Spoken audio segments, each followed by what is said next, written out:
बाबा साहेब का वो भाषण जो कभी बोला ही नहीं गया, लेकिन जब यह छप कर लोगों के बीच आया तो लोगों को सोचने पर मजबूर कर दिया। साल था 1936। भारत तब भी अंग्रेजों के अधीन था। आज़ादी का सपना हर आंखों में था, लेकिन यह वो दौर था जब ऊंच नीच, अस्पृश्यता और भेदभाव भारत के हर गांव, हर गली में सांस ले रहा था। इसी दौर में एक शख्स ऐसा भी था जो इन बेड़ियों को तोड़ने की हिम्मत रखता था। वो थे डॉक्टर भीमराव अंबेडकर। उनकी कलम तलवार से भी तेज थी और उनकी सोच हर उस प्रथा को चुनौती देने वाली थी जो इंसान को इंसान से अलग करती थी। हर अंबेडकरवादी को एनालिसिस ऑफ कास्ट एक बार जरूर पढ़नी चाहिए। आइए आज के इस वीडियो में जानते हैं कि बाबा साहेब द्वारा लिखित इस किताब के पीछे की कहानी क्या थी, ताकि आप जान सके कि उनके एक एक शब्दों में कितनी क्रांति थी। जोहार, जय भीम, जय फूले, जय बिरसा, जय साहू, जय पेरियार, जय संविधान। डॉक्टर अंबेडकर लगातार सोच में डूबे रहते थे। क्या हिंदू समाज कभी समानता को स्वीकार करेगा? क्या धर्म के नाम पर बनी ये जंजीरें कभी टूटेंगी? इन सवालों के जवाब उन्होंने एक भाषण के रूप में लिखा। एक ऐसा भाषण जो सिर्फ शब्द नहीं थे, बल्कि आगे चलकर एक आंदोलन बनना था। उसका नाम था एनालिसिस ऑफ कास्ट, यानी जाति का विनाश। बाबा साहेब के इस किताब के पीछे की कहानी आपको बताते हैं, ताकि आप समझ सके कि कैसे एक ऐसा भाषण जो बाबा साहेब को देने ही नहीं दिया गया, इसके बावजूद यह भाषण इतना चर्चित हो गया। लाहौर में एक समाज सुधार संगठन था जिसका नाम था जात पात तोड़क मंडल। इनका मकसद था कि समाज में जाति के खिलाफ आवाज़ उठाई जाए। इस संगठन ने लाहौर में एक कार्यक्रम रखा और इसके लिए उन्होंने आमंत्रित किया उस व्यक्ति को जो इस विषय पर सबसे प्रखर था, और वो व्यक्ति कोई और नहीं बल्कि बाबा साहेब डॉक्टर भीमराव अंबेडकर थे। कार्यक्रम की तारीख तय हुई 27 मई 1936।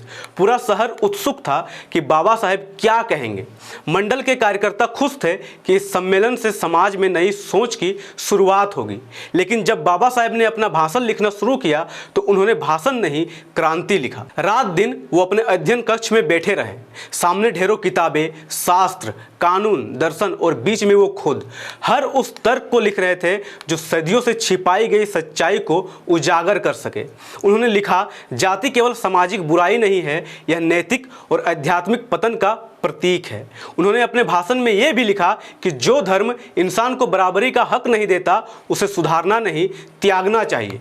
ये उस समय के शब्द थे जब धर्म या जाति व्यवस्था के खिलाफ बोलना अपराध समझा जाता था। जात पात तोड़क मंडल के आयोजकों ने बाबा साहब से उस भाषण की प्रतियां मांगी जो बाबा साहब कार्यक्रम में बोलने वाले थे। बाबा साहब ने भी अपने भाषण की प्रतियां सामने रख दी, लेकिन जैसे ही जात पात तोड़क मंडल के आयोजकों ने यह भाषण पढ़ा तो वे सन्न रह गए, क्योंकि उनके लिए यह भाषण एक तूफान की तरह था। इस भाषण के एक एक शब्दों में पारंपरिक कुरीतियों के जड़ों को हिलाने की क्षमता थी। भाषण को पढ़ने के बाद मंडल के कई सदस्यों ने बाबा साहेब से आग्रह किया कि डॉक्टर साहब, कुछ वाक्य बहुत कठोर है, अगर आप इसे थोड़ा नरम कर दे तो यह भाषण ज़्यादा स्वीकार्य होगा। लेकिन बाबा साहेब ने शांत स्वर में कहा, मैं अपने विचारों का एक भी कोमा बदलूंगा नहीं। अगर मैं आज सच बोलने से डर गया तो आने वाली पीढ़ियां झूठ को ही सच मान लेंगी। समय बीतता गया, मंडल के भीतर मतभेद बढ़ने लगे। जात पात तोड़क मंडल के कई सदस्यों का मानना था कि अगर यह भाषण वैसे ही पढ़ा गया तो हिंदू समाज नाराज हो जाएगा। कुछ ने कहा, अंबेडकर की बात सही है लेकिन वक्त सही नहीं है, और आखिरकार भारी मन से आयोजन रद्द कर दिया गया, क्योंकि जात पात तोड़क मंडल समाज से जातिवाद तो मिटाना चाहते थे, लेकिन वे इसके खिलाफ क्रांति नहीं चाहते थे। बाबा साहेब को इस भाषण के लिए मंच तो नहीं मिला, लेकिन उन्होंने ठान लिया था कि अगर यह भाषण सुनाया नहीं जा सकता तो इसे हर व्यक्ति तक पहुंचाया जाएगा। और कुछ ही हफ्तों बाद उन्होंने इस भाषण को एक पुस्तक के रूप में प्रकाशित किया, जिसका नाम दिया एनालिसिस ऑफ कास्ट, यानी जाति का विनाश। यह किताब आई और समाज हिल गया। इसमें अंबेडकर ने जो लिखा था वह न सिर्फ जाति व्यवस्था पर प्रहार था, बल्कि धर्म, परंपरा और सामाजिक सत्ता को सीधे चुनौती थी। लोगों ने इसे पढ़कर पहली बार समझा कि समानता का अर्थ सिर्फ नारे नहीं बल्कि व्यवस्था बदलना है। जब यह किताब प्रकाशित हुई तो लोग इस किताब को पढ़ने के लिए इच्छुक थे।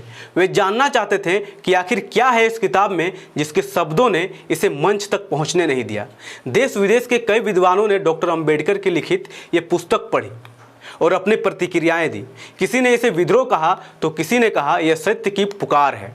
मिस्टर गांधी ने भी यह किताब पढ़ा और अपनी प्रतिक्रिया दी। उन्होंने अपनी प्रतिक्रिया में कहा, अंबेडकर ने धर्म को गलत समझा। लेकिन अंबेडकर ने जवाब में लिखा, समानता की मांग करना धर्म का अपमान नहीं बल्कि उसका पुनर्जन्म है। मिस्टर गांधी और डॉक्टर अंबेडकर के इस बहस ने पूरे देश को झकझोर दिया। हर अखबार, हर बैठक, हर चर्चा में एनिहिलेशन ऑफ कास्ट की गूंज थी। ये किताब आम लोगों के बीच चर्चा का विषय बन गया। अब चलिए हम इस वीडियो के निष्कर्ष पर आते हैं। भारत में जाति व्यवस्था आज भी अपने चरम पर है। बाबा साहब द्वारा लिखी गई इस पुस्तक का एक एक शब्द आज भी उतना ही प्रभावशाली मालूम पड़ता है। जाति का विनाश सिर्फ एक किताब नहीं, यह वो आईना है जिसमें भारत आज भी खुद को देखता है। और जब तक समाज में ऊंच नीच बनी रहेगी, अंबेडकर के शब्द हर युग में दोहराए जाते रहेंगे। इस किताब को हर अंबेडकरवादी को पढ़ना चाहिए। और अगर आप पढ़ नहीं सकते तो कमेंट कीजिए। इस पूरी किताब के हर अध्याय को हम आप तक वीडियो के माध्यम से लेकर आएंगे। जय भीम, जय मूल निवासी, जय भारत, जय संविधान। धन्यवाद। MNT न्यूज़ नेटवर्क को सब्सक्राइब करें, लाइक और फॉलो करना ना भूलें। साथ ही बेल आइकॉन दबाकर जन जागृति की मुहिम में जुड़े रहें।